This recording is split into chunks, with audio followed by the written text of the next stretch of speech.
الکریم فرقان حمید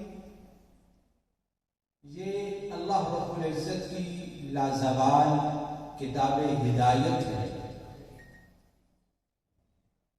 باقی تمام تر کتابیں ہیں جنہیں اللہ رب العزت نے اپنے انبیاء کرام کی طرف سپرد کیا. وہ مخصوص اوقات کے لیے نبوتیں تھیں تو ان کی تعلیمات، ان کی کتابیں بھی مخصوص اوقات کے لیے تھیں. ہمارے اور آپ کے پیغمبر امام الانبیاء، خاتم الانبیاء، سرور کائنات، آقا نامدار صلی اللہ تعالی علیہ وآلہ وسلم، چونکہ اب ان کے بعد نبوت کا دروازہ بند ہو چکا، آپ کی نبوت صبح قیامت تک کے لیے ہے، تو آپ کو جو کتاب عطا کی گئی قرآن کریم فرقان حمید کے نام سے، وہ کتاب بھی اب صبح قیامت تک کے لیے ہے. اب قیامت تو آ سکتی ہے لیکن کوئی اور نبی نہیں آ سکتا، کوئی اور کتاب نہیں آ سکتی.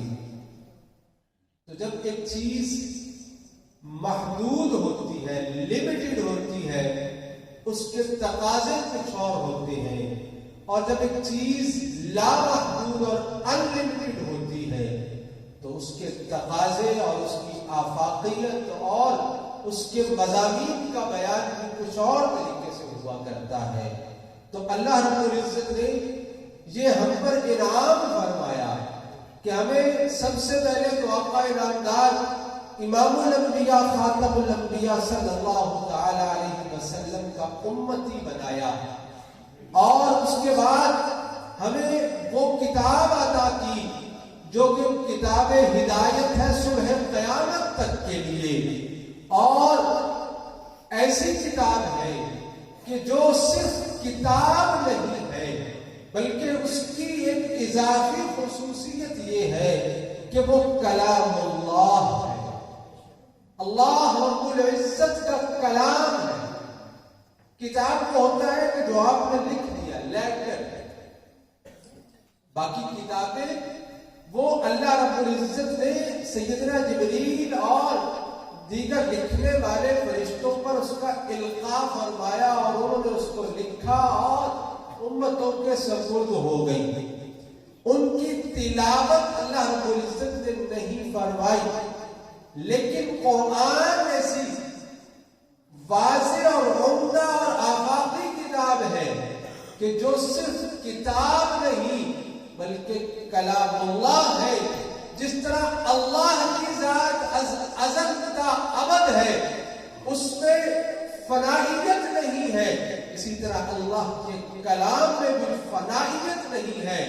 اس کے ساتھ جو جڑتا چلا جائے گا یہ آب حیات کی مانند ہے. ہم پرانے زمانے میں کہانیوں میں پڑھا کرتے تھے، معروف ہے کہ آب حیات نامی کوئی چیز ہوا کرتی ہے. آب حیات کیا ہے جی؟ کہ جس کا ایک قطرہ بھی پی لے تو مرا ہوا آدمی زندہ ہو جاتا ہے.